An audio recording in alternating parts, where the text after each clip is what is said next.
Okay, Tyler, we are live. So this is, you guys are watching the first Young Red Angus live I've done in over a year, I think, and a half. Okay, Tyler, Um, we are oh, I gotta live. I gotta So pause this is, you guys are YouTube. You watching the know, when first you do Young Red it, Angus live I've done and in over a year, I think in a there half. we go, Tyler. Okay, Tyler, we are Oh, live. I gotta So pause this is, you guys are YouTube. You watching the know, when first you do Young Red it, Angus live I've done and in over.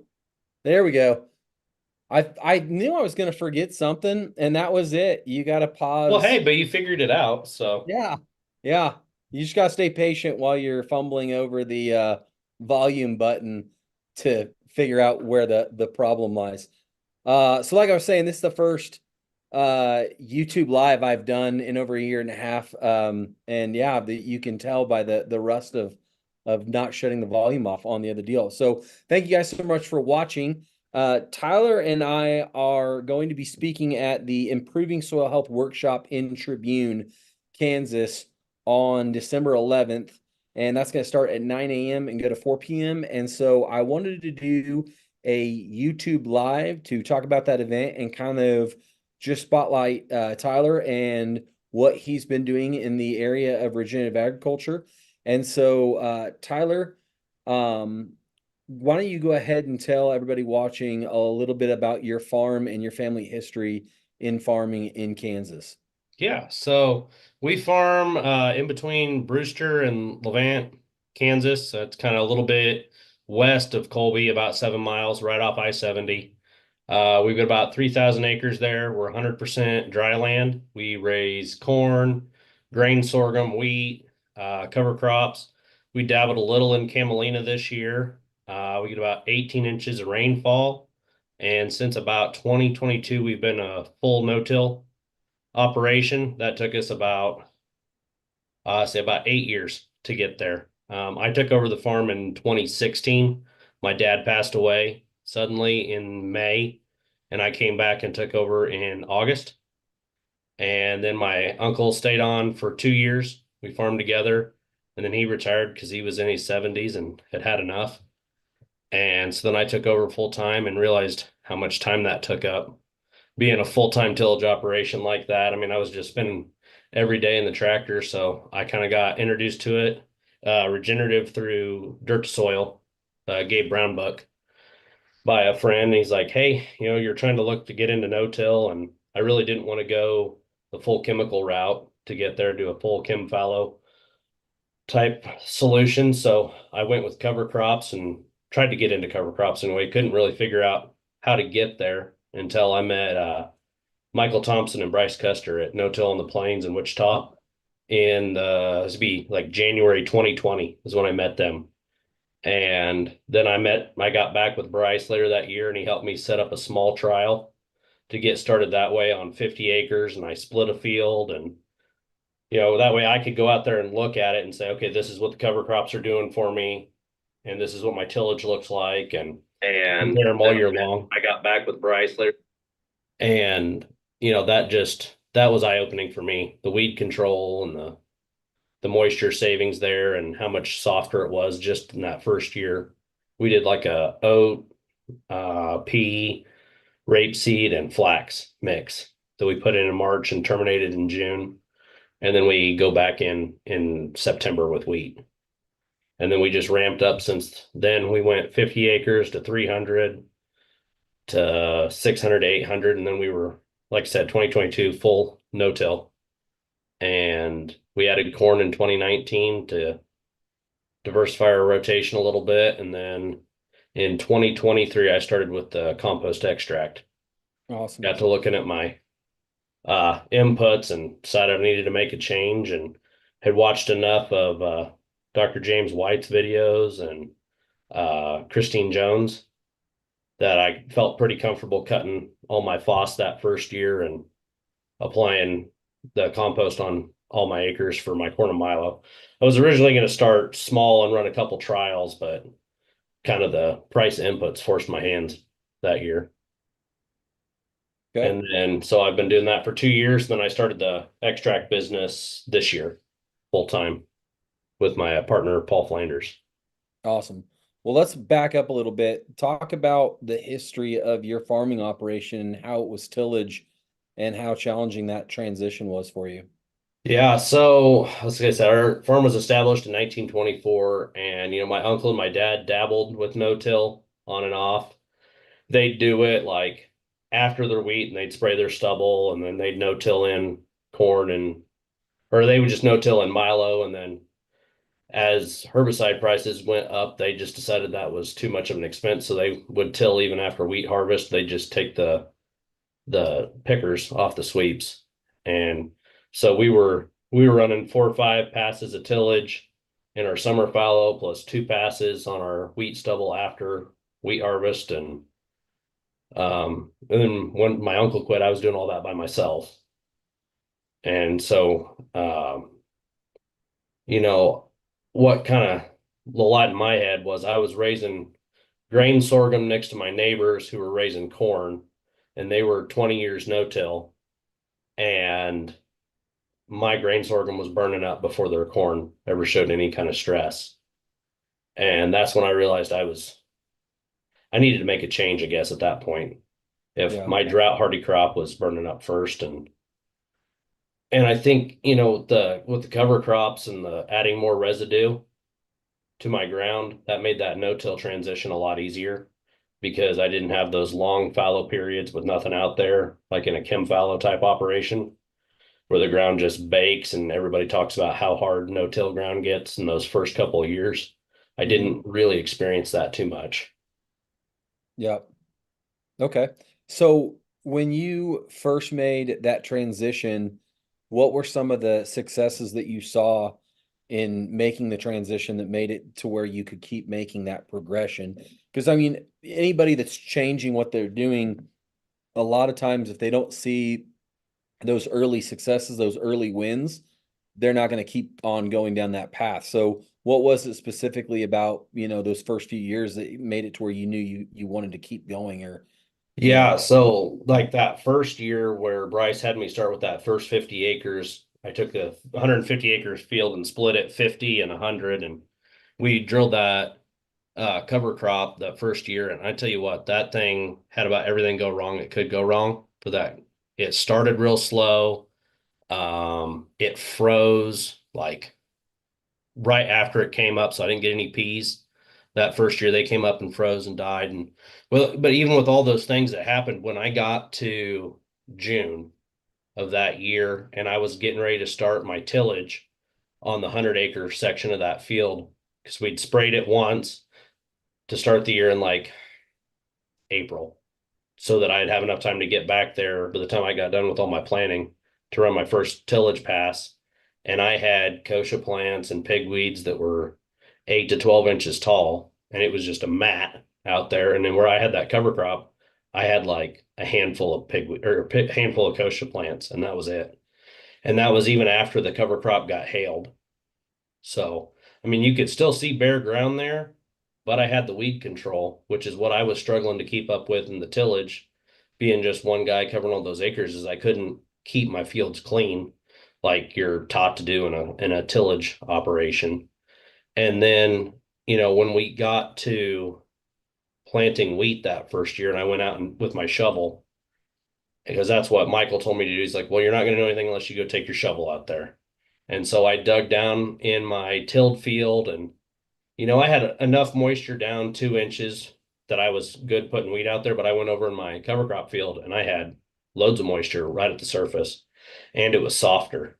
So, and then I work with Kansas Farm Management Association to do my farm financials, and they help me figure the depreciation on my equipment of running all those hours to do the tillage versus the inputs I had on that cover crop, and it came out equal. So, okay. I was having more moisture, not spending any more money, and I was way ahead of what I would have spent if I did chem fallowed. Yeah.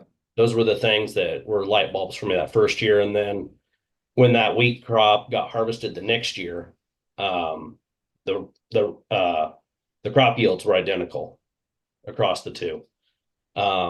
Which I mean that just showed that, hey, this does work here, and it can work. And that cover crop had everything go wrong and it still worked. And I thought, well, wow, what's it going to do when it actually gets more rain and doesn't get hailed and all those things? And then we had better weed control even then after harvest. We took all the weed off of the stripper head, Mm. and the two side by side, you could see a line right where I started that 50-acre trial. Just that little bit of residue left underneath the stripper straw held weeds back even more. So we could get away with one pass of herbicide instead of two. So in Because that first year, you planted a spring cover crop mix, you terminated it, and then you planted wheat back into it, yes, and then right next to the trial, you had a full year of a traditional tillage passage. You planted wheat into both sides, and the yields were the same. yeah. Awesome. And That's everybody that's would tell me out here when they saw me doing that I was going to use up all my moisture and it wasn't going to work, and the wheat wasn't going to like all the residue, and I yeah. don't know. I haven't really seen that too much. Well, and like for me, like it's just a great reminder of, you need to do trials and you need to test things, but like just because something fails one year doesn't mean it's not going to work the following year, because we're only an hour and a half away from each other, and similar, rainfall events, you probably get a little bit more than we do, but I've never had success doing oats. Well, I say never, but like it's not something that we in the beginning that we saw a huge benefit from. And so away from it and started just doing summer cover crops and then doing a cash crop the following year. So you would do a summer cover crop, summer cash crop and go back and forth. But from you and then Larry Purdy, who is in my county, he's been doing that Well, and that's why a long Bryce time. recommended it for me, is because Larry had that success with it. And he's like, I think this kind of fits right where you're at, and it's an easy plug in. And I didn't have to change a lot of equipment. I upgraded drills Yeah. to a double disc drill to start off with, but because I had an old set of hoe drills. But even there, I could have started with the hoe drills and just run a tillage pass, to even start right where I was. But I think for that first 50 acres, I went and rented a piece of equipment or demoed a piece of equipment from a local implement dealer just to try it. It gave me that little bit that I could do on my own and not have a big equipment cost right up front. Yeah. And I mean, the funny thing about that, like Larry Purdy has been doing regenerative agriculture in my community. Probably, I know he's been doing it longer than me, but so like I'm assuming he's done it longer than anybody. I don't want to say that there's nobody that I know of, but like it's funny because he's in the very corner of our county. His kids went to school in Leota, in another town in Leota. Mm-hmm. I don't even know that a lot of people even know who he is, and he lives in our county, and he's probably one of the, probably, I don't even know how to say the word, just like a He's front, probably a pioneer of that out yeah, here in our front area. runner, pioneer, whatever, of Yeah. really changing and improving the health of his soil and just doing amazing things. And, he never speaks at conferences, very shy, quiet, humble guy, but man, he's just doing some amazing things with his soil. So Yeah. it's really cool to No, I see. was talking to him, I think it was, trying to think when that was. Maybe it was this summer sometime at a conference. And he said his continuous crop wheat yields now are above his summer fallow tillage yields. Yeah. Because if you don't terminate that spring cover crop by June 1st, out here they make you insure it as a continuous crop. And he goes, yeah, I still get the higher crop insurance rate, but I actually raise a better crop than I ever did with years and years of tillage. Yeah. Yeah, I hope he comes to this event here so that we can have him kind of share with some of the stuff that he's been doing. Mm-hmm. On the topic of compost, when did you find out about compost? And what was what was your journey into composting? Yeah. Let's see. I think I first kind of heard about it in that very first No-Till on the Plains conference I went to, and I just had so much stuff thrown at me that first conference. I remember Bryce and Michael bring it up quite a bit. When I met them in the hall, they said I looked like a deer in the headlights. So, you know, just all that information all at once, and they had a really great lineup that year. But Ian and Diane Haggerty Yep. from Australia were at that conference, and they were talking about it and all the success they've had down in Australia doing that. And then that led me to read Nicole Masters' book. And then I got turned on to uh, the Johnson Sioux composting, some from you and just finding his videos online. And it looked like something I could easily digest and try on a small scale. And I didn't have to have a lot of equipment. And so that's kind of how I dipped my toe into that. I did the IBC totes and with a wood pallet underneath it. That's how I started my first two. Or And you did that, you started your first ones in the spring of 2023? no, I think I started those in 22, Okay. with the idea that I was going to use them for my trials in 23. And I had 5 of them going by the end of 22. Um, didn't realize how cold it got here inside buildings, and I froze all 5 of them solid. Yeah. Were you still able to use that compost? I ended up using it in my garden, but I went Okay. out there one day with a shovel, and I mean, it was just rock hard. So it killed all the worms off. And it would have been weird timing because then you'd have had to wait like another 6 months after it heated back up for it to be active again to use it. At least that's what I got told. And so that'd have been like August or something, which wasn't really going to be beneficial for me. So then I think I got, You should have called me, man. My first one's froze. That's yeah. like one of those, that first year that I did it, and we raised the 200 bushel, plus Oh, corn. awesome. Yeah, like it all, like some of it froze and killed the worms. Some of it, the worms were able to get in the very recess centers of Hmm. it to live, but it ended up all work. I mean, I used all of it anyway. So like That's good. you don't want it to freeze, but I mean, if you're starting that in March and then it freezes in January, or December or whenever it's gonna Right. freeze, like most like yeah, you're slowing down your the you're slowing down the life of that biology by it freezing, but when it warms up, it's all going to come back to life. And so is it ideal? No. Is it a game breaker? No. I remember I told Dr. David Johnson that, and he laughed. Because like he said it, he is like that, because that, to him, that's one of the funnest things about the whole movement is just Hmm. like, he goes, he learned so much from people that are out doing it, that try new things. And Uh-huh. that's what I love about him, because like if you're on that, are you on the Johnson Sioux Facebook group? Hmm. Oh Yeah. man, some of those people are like, no, you do it this way, and this is his method, and you only do it that way, and Yeah. this is why you screw up. And like the Johnsons actually just they learn so much from what other people are doing. So yeah. Yeah. But yeah, so I didn't know that it would have still been good, so I ended up getting all my castings from Dan Razor at Fed and Happy Yep. for that first year. And so and then I mean I've had so many little setbacks along the way that just learned slow learning curve for me. Like that, I think I wanted to put some out with my cover crops in 23 to try to make sure I knew how to use the extractor and everything before I got right into the heavy of corn and Milo planting. And so my buddy and I, we fired our extractor up. We got the one from the Bio 5 extractor from Yep. Blake, and we fired it up, and we were slow getting it all going. So it was probably like an hour and a half by the time we got it all on the nurse trailer and got our extractor washed out and everything. And I'm like, okay, well, we probably need to stir this up. We didn't pull our filter or anything.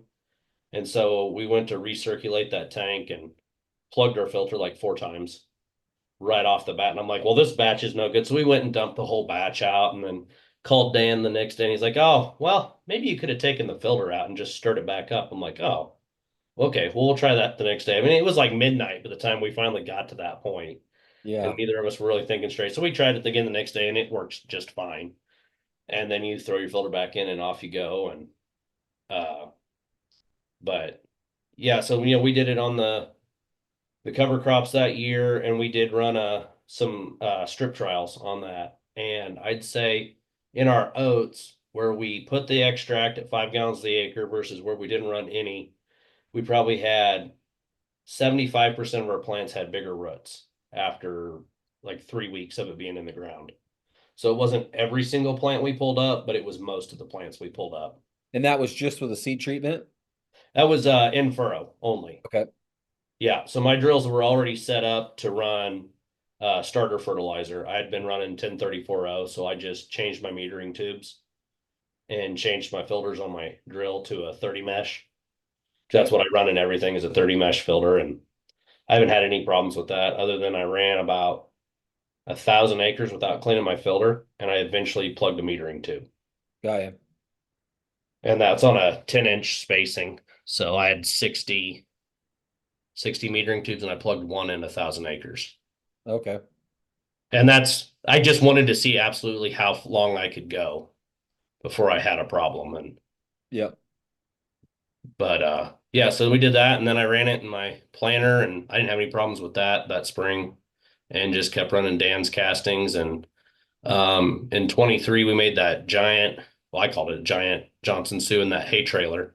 Yep. We made 16,000 pounds in one batch and put it all in that hay trailer. We mixed it with a feed truck mixer and I guess 3 separate batches. And we'd cut holes in the bottom of that hay trailer with a hole saw. And that ended up working pretty well. It kind of got a little dry right off because I had it in a different building before we got one that was insulated and set up with an automatic watering system. But that actually turned out really well. We had Zach Wright, is he in South Dakota? Is that right? Yep. Yeah, we had him test it before we started selling some of that last year, and then ran into problems with the wood chips in our Johnson Sioux not extract. Well, it extracts beautifully. It wouldn't go down the drain because they were really big wood chips. Yep. And Yeah. so I'm in the process of building a sifter so I can use that this next year. If you guys are watching and you have questions for Tyler, just go ahead and ask it in the chat, and I'll try to ask those as we're going. So when was the light bulb come on that you're like, man, I can sell this stuff locally? And what was the challenge of doing that? You know, what was it that inspired you? Let's go there first. What inspired you to want to get that? Well, I'll put in a plug for this thing we're doing in Tribune. I went to the last one you had down there and you talked about selling it. And my friend and I had been running the extracts on our own ground and kind of proving them ourselves and making sure that it was something we fully believed in. And I mean, that was a no-brainer after 1 year for us. And so we went to your presentation down there where you talked and you had Soil Works talk and John Niswanger. Yeah. Yep, and John Niswanger. And you had just kind of mentioned, you could sell this, and we're like, well, what could we sell it for? And we kind of started looking at price points and really doing some cost analysis on our end. And I had a neighbor that once I told him I was doing it, he'd been to, No-Till in the Plains and out there in Burlington, the CCTA conference, and he'd heard about the compost. And he's like, well, if you're making it, I'll buy some, but I don't want to make it. And I'm like, I'm sure there's a lot of guys that fall into that category. Oh yeah. Because it is a big commitment to run that business and to make it. And I'm not even doing a great job of making it yet. I'm still buying a lot of stuff from Dan Razier and then extracting that. And while I'm working on perfecting my castings. Yeah. And, it's just explaining slowly to people so that they get the full idea of what it is the extract does and trying to, make sure you get across to them that there's no NPK to it, that it's all biology, but it helps you use those minerals that are already in the ground that you already have paid for at some point, or you just naturally have. Yeah. And just getting that through to them and making sure they go out after they buy it and dig the plants up and look at it. Yeah. That they're on board after they see that, just how much bigger those roots are and how much more moisture that's going to be able to take in. Yeah. And there is, some NP and K in there, especially if you're putting it in furrow, but not enough. Like that's not why you're putting it in the ground for the benefit of those, because the number's so minute. So the idea came from that event. You're thinking about it. You're like, hey, we could do this. And then you talk to that guy. And so then you kind of launch this. When did you start selling and So we sold a little bit in 23, just on the side, just like, hey, can we do this? Can we make this happen? Can my friend Paul Flanders, who runs the business with me, he does all the operations stuff. I do all the research. I make sure we've got everything set up. We test it on my farm, and then he's actually boots on the ground every day when we sell to farmers. He does all the extracting, helps with delivery, helps line out trailers and everything. So it takes two people to do it. Um, but then, this first year in 24, we had, I think, maybe 5 or 6 customers. And, you'd have people try, okay, well, I want to split a field into 80, or I want to try it on one quarter because I've got a quarter right next to it, or, I've got a pivot that I want to try it on. We had one person running on a pivot. Had one guy this year, he ran 200 acres on corn right around his house so he could watch it all year. And then he ordered 1,500 acres of it this fall for his wheat. That's awesome. We do a lot with my mom's farm, where she's got the equipment and I work for her, and um we'll actually go out and do the custom planting and drilling because we're used to using the product. And if that's where we've gotten the majority of our customers is like, hey, we can apply this and we can do the planning and you don't even have to learn how to run it. Mm. Is a big boon for us. And then they see it and they're like, oh, well, I do have a liquid system on my drills, or it goes in just about any kind of planning setup whatsoever. Because I had guys with brand new John Deere equipment and not change anything on their equipment from running 1034.0 to running this, and it worked just fine. Yeah. Had people run it with orifices and get along with it, had metering tubes, and it's just an easy product to use, and you don't have to be worried about spraying it all over the place Oh because there's yeah. no salt in it, and there's no danger to it really. Yeah. Well, and I think that's the oh like we changed our orifices on ours, but for ours it was a fairly seamless transition. I mean, you got to get used to filter sizes and adjusting your filters, but other than that, there wasn't any real huge hiccup, on transitioning. What are some of your price points that you charge on those applications? Yeah, so if you're just buying the straight extract from it, we sell it for $3 a gallon, and we recommend $5 or 5 gallons an acre on dry land, and $8, or sorry, 8 gallons an acre irrigated is what we do.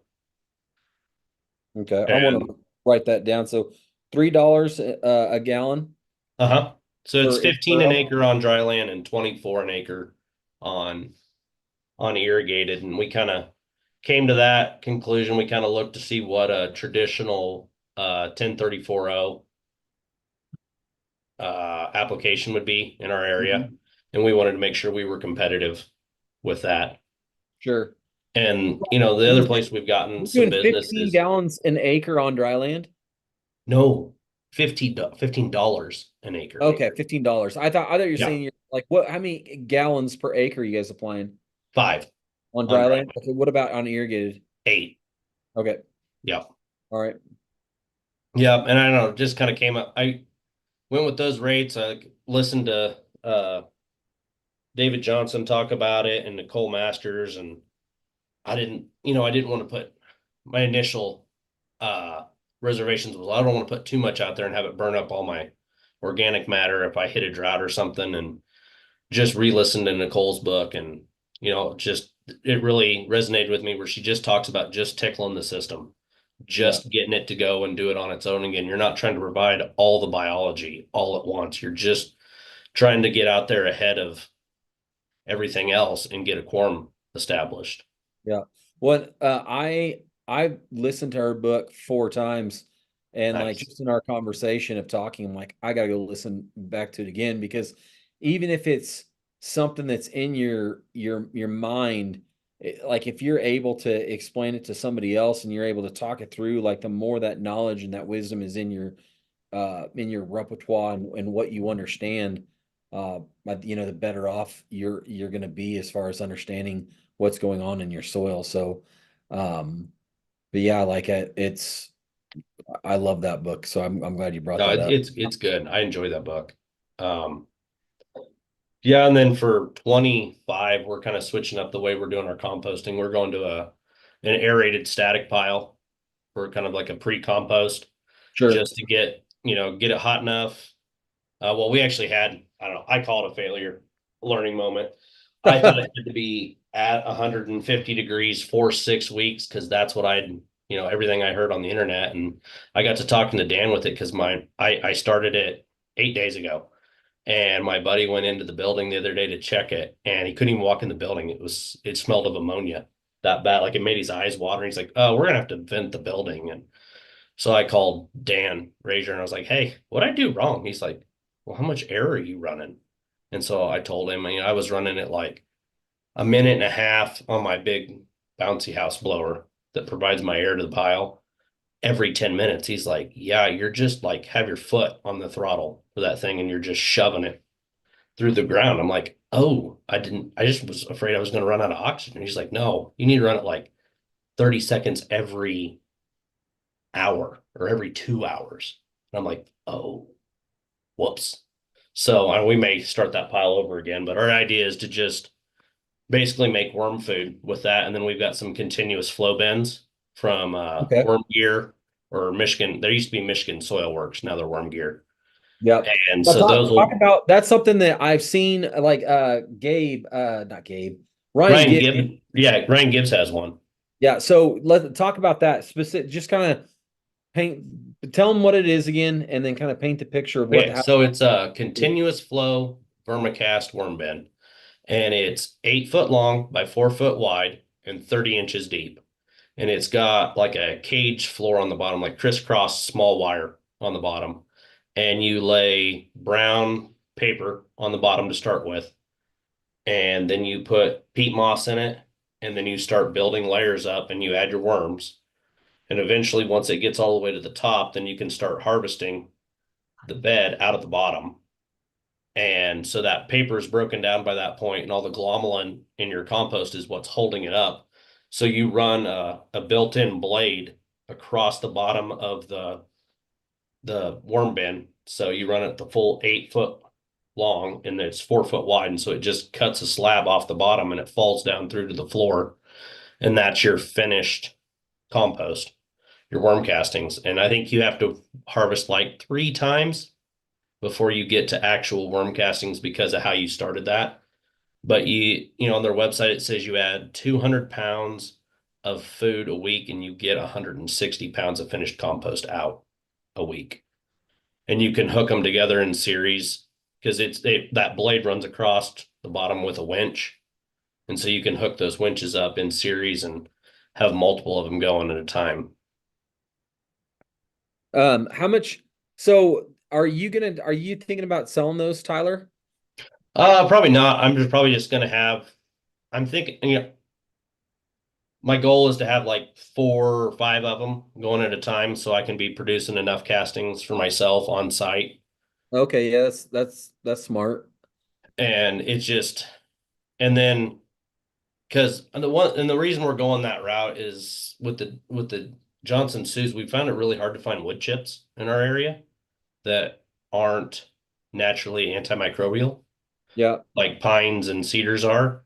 So for that great big batch we did last year, I ended up driving to Kansas City to get hardwood wood chips. And then I ran into all the problems with the wood chips and the extractor. So I guess I'm going this route and just having straight vermicompost and going Mm, that route. And I'll probably have a few Johnson Sues on the side just as something to mix in and a little amount to sift out and just add in and try to have a couple different sources of biology.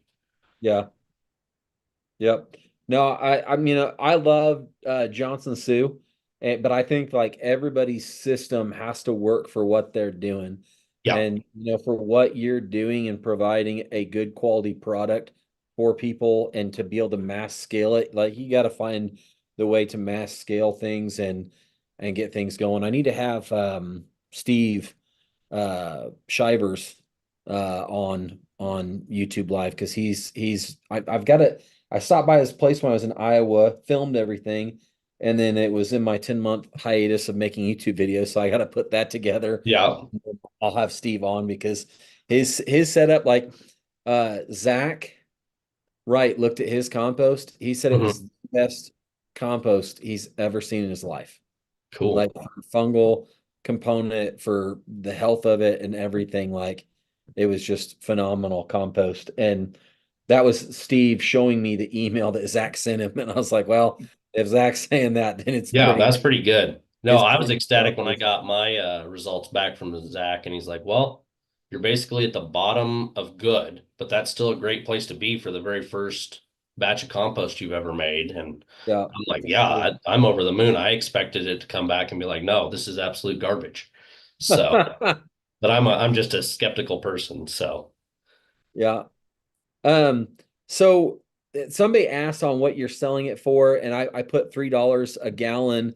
Kind of break down if somebody's wanting to buy something and they're wanting to put it in furrow and they bought it from you, what it would cost if they're wanting to do seed treatment, and do you do foliar application? we don't do seed treatment right now. It's something we want to get to in the future, but what we learned in year one is we need to focus on what we're good at and not Yeah. try to get going in too many different directions because both my business partner and we both run farms and we're doing this on the side. And yeah, that's something I think we can make money at in the future, and definitely a way for people to get into using our product without having a liquid system on their equipment. Um, and then foliar is tricky just because I don't know, I look at it as you're applying a living product out there, and it's hard to look at our environment out here where we're dry and no humidity and lots of wind and think that you're going to have a lot of biology live when you're Yeah. spraying it out on the leaf surface. And so I kind of look at I just narrowed in on being able to apply it in furrow to start with, and we've had people apply it foliar, and I don't know, they said they like it. We had somebody apply it on Milo that was yellow, and they said that helped green it up. Oh, I wow. don't know if they saw a yield response or not, because I don't know if they ran any trials, but that's just not something we've done a whole lot of. I've done a little bit of seed treating with like a 30-gallon hand sprayer as I dump it out of my cover crop seed out of the big white bag into my seed tender, and I just spray it on as it goes. And I've had some luck with that when I can't get when I don't have time to set the in furrow up. It's Yeah. like I bought a used air seeder this year, and I didn't have a liquid system on it yet, so I treated the seed first, and I mean I still see a response, but I know I'm not getting a good coverage on all the seed the way I'm doing it right now. It's just kind of a shotgun approach. Got you. So, in your dream scenario, where do you see the business going, and what do you want to do, at the height of Yeah, what? I'd love to have 40,000 acres that I'm selling to locally and have a location on the highway somewhere where we're just doing extracting, and then basically take all my old farm buildings and just turn them into uh, compost sheds where I can have a controlled environment all year to grow my compost and manufacture it, sift it, and then take it out in bags or in dump trailers to the extraction site and basically be set up like I don't want to say like a chemical dealer, but a full retail site. That'd be pretty much dream scenario. Have that going full time like that. And So, when you do that, are you going to end up having to farm less and like I'll outsource probably it? more just dump more on my business partner is in my mind. Cause farming life doesn't really sound like the way I want to go, but I don't know. That'd be nice to be able to continue farming the acres I have and not really be worried about growing a whole lot. Yeah. Well, and the other thing that I love about the approach or the ability to you know, build a business where your main times of operation are going to be in the spring and then the early summer when you're planting your fall crops, and then in the fall when you're planting your winter crops. And then I mean, there would be a lot of downtime. So I mean, there's a lot of opportunity there for an entrepreneur to create a revenue stream for their farming operation. And like, you have multiple employees that you're going to have to run it to scale to have that bigger, Right. the way you want it. And then you're able to take those employees and do a whole bunch of other stuff with your farm that you wouldn't have been able to do had you not had Yeah. that business set up that way. And that's the Yeah. way. I mean, you could almost split those employees that are almost part-time in both places or something, you know. Yeah. Yeah, no, that'd be great to have that extra person around like that because then I could, I haven't gotten to where I've been grazing my cover crops yet on my ground because it's either like, especially with the spring cover crops, it's hard to hit that window with those oats. There's enough there to graze and there's still enough residue to leave residue and they're palatable for cattle and I can get somebody there. Because like in what year was that? That was well, it was 23. It was last year. I planted some corn green into my oats and they were, I don't know, 12 inches tall, let's say, when I planted them. And that was May 25th. And I had my neighbor call me. He's like, "Hey, do you still want me to come graze your cover crops this year?" And I'm like, "No, they're not going to be big enough this year." Well, we got like 5 inches of rain in the next 3 weeks. And so when I terminated those oats June 15th, they were hitting the bottom side of our mirrors on our F-350. Mm. Like I'd walked out through the oats and they were underneath my armpits. And I'm like, well, yeah, I could have grazed these, but like still the window and when the ground was dry, I mean, it's just so tough. So having that extra person around to be able to run some cattle myself, I think would be a major boon to our setup.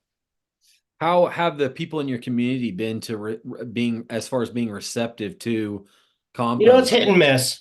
Um, I've done a few presentations. The local Lions Club has been really great. They've invited me in twice. Like my first customer, he's a member of the Lions Club, and so when he was in charge of the program for them, he invited me in 2 years in a row. Like the first year, I was had just learned about it and was doing it, and he's like, "Well, just come tell them about it." And then the next year, I'd actually applied it and had some results to share with them, and I got a few customers from that, and I've had people walk out of the meeting and I'm like, well, whatever.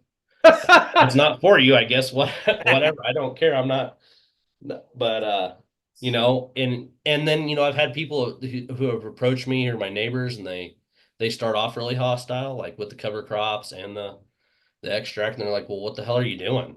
And I'm like, well, this is exactly what I'm doing and the reasons I'm doing it for. And they go, oh, yeah, that could work. And I'm like, well, okay, thanks. Thanks for the vote of confidence, I guess.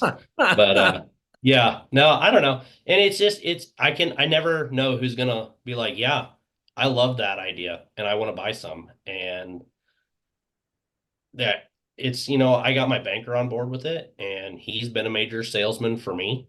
That's awesome. People come in and say, hey, I can't make ends meet. I can't keep paying input prices. He's like, well, give this guy a call, see what he has to say. I like it. And so, having him be on board has been just an amazing boon. And both my landlords are full on board on it for all the stuff that I've been doing. And like, especially my uncle that I farmed with for a little bit, the more I go in and tell him about this stuff, he's like, how little you're in the field now because you're no-till and you're not handling all those chemicals. He goes, I'd have loved that Mm. as a younger man. And he's like, I'd have loved to have been home more because they were constantly in the field doing cultivation passes and running their own sprayer and all that kind of stuff. But yeah, so it's just shocking who I tell this stuff to, and they're like, "Oh yeah, that's nice," and other people are like, "I want your number. I want to come out and see this," and the product sells itself more than I do. They come out, they see what I'm doing because I don't sell the product without giving a tour. I'm like, come out. I'll show you our whole process, start to finish. You'll see Yeah. everything that's in this product. And by the time we get done, it generally takes an hour. They're sold.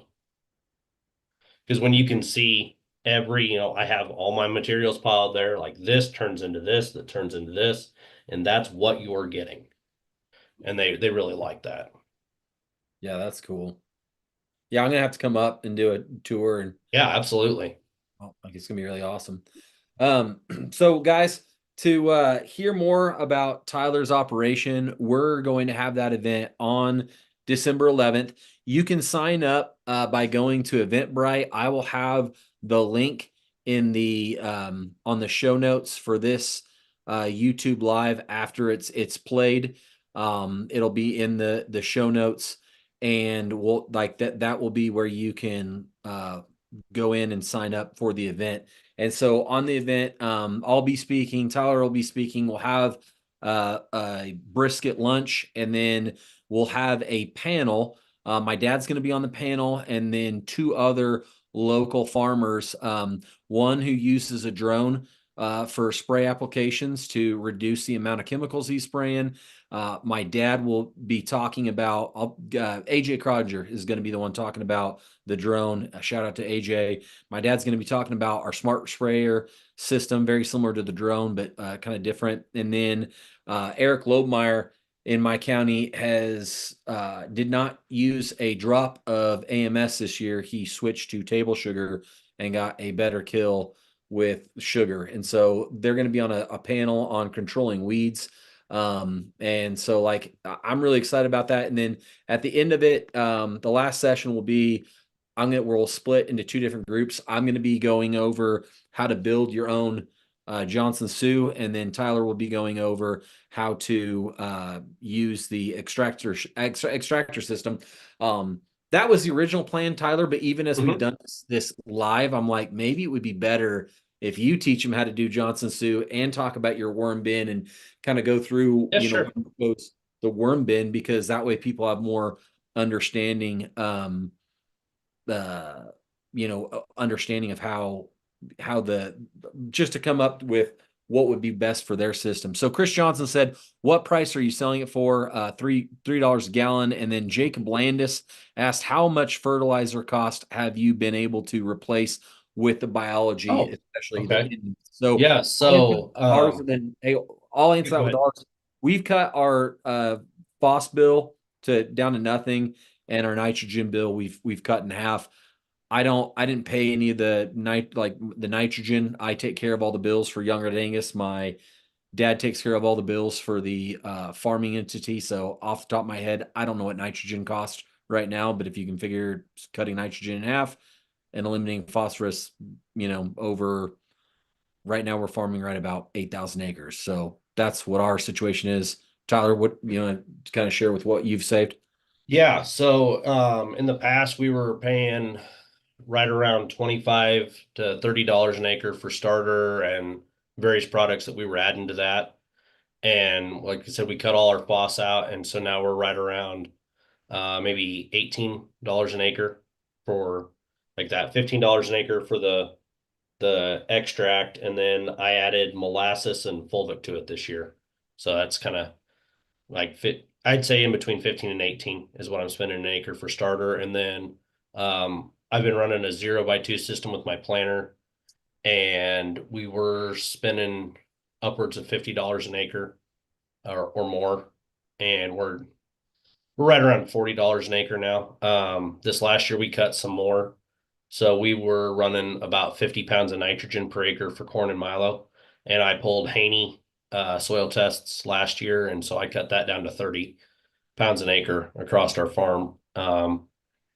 And that was just based on the recommendations after a year of running the extract and what the Haney test said for my yield goals. And and then on top of that, it was just that we're in the same drought Jay was talking about. You've been in for 4 or 5 years, and I just had enough crops burn up. I'm like, I'm not putting that much money into it. And so I cut back to 30 pounds there, and I've cut my wheat back 10 pounds. So I was running 30 pounds of nitrogen for that, and now I'm down to 20. And I haven't really seen any yield hits comparative to other guys running full synthetics in our area. Tyler, one last question that I have for you before we go. What's the thing that drives you the most, like, to continue on? Because like not everybody wants to be a speaker, not everybody wants to present, like you started doing informational deals locally, and now you're speaking at several events and stuff, and then you graciously are coming to our event and talking on this deal. What kind of motivates you to spread the word about soil health, and what drives you to I be a think, what's driven me through this whole journey is just hanging on to our family farm. And I could see the writing on the wall when I took it over that, and KF may back that up in our initial review of our farm when I took it over, was if we don't change, we're not going to be here. We weren't going to be profitable. And so that's what drove me to this was, like I said, looking at my neighbors and going, well, they're doing better than I am. Why? And just kept asking why over and over again and drilling into what we were missing on our farm. And the more success I found with that, and the more people who've helped me and never asked for a thing back, I just want to keep passing that on. Yeah, And if I can help save somebody else's farm, help them sleep a little bit better at night, enjoy farming again, then that's what it's all about. that's awesome. That's a great answer. Well, guys, if you want to hear more from Tyler, like I said, our soil health event will be on December 11th at 9 a.m. and you can sign up through Eventbrite, and that will be in the show notes. Tyler, can I give them your email if they want to do a Yeah, consultation with you on how to sure. kind of set up one business? All right, we'll put Yep. Tyler's. I'll text you my business email for that. Okay, perfect. So we'll get Tyler's email in there, and if you guys have more questions for him and want to set up a consultation with him, you can email him and talk to him through that. So, guys, thank you so much for watching this Young Red Angus live event with Tyler, and we hope to see you for the soil health event here in December. As far as my next YouTube live, I don't know when it will be. Haven't really planned that out, but I'm sure I'll have another one eventually. Well, I'll catch you guys later. Thank you so much, Tyler, and this is Jay Young out. Thanks. So the other thing I forgot, Tyler, is how to